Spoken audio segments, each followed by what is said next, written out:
Polavaram project గురించి మాట్లాడే అర్హత వైసీపీకి లేదన్నారు మంత్రి నిమ్మల రామనాయుడు.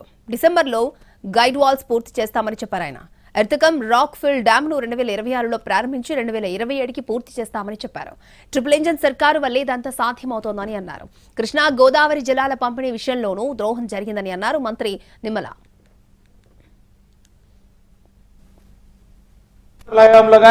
ఎప్పుడైనా ఈ 41.15 45.72 మీటర్స్ అని ఎప్పుడైనా ఉందా?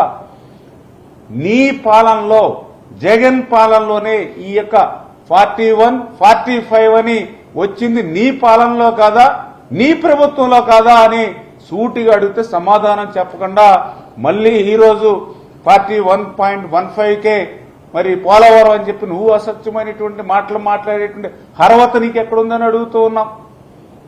ఎప్పుడైనా 2019కి ముందు పోలవరానికి సంబంధించి ఫస్ట్ ఫేజ్ అని, సెకండ్ ఫేజ్ అని ఎక్కడైనా ఒక లేఖలో గాని, ఒక ఉత్తర్వుల్లో గాని ఎక్కడైనా ఎప్పుడైనా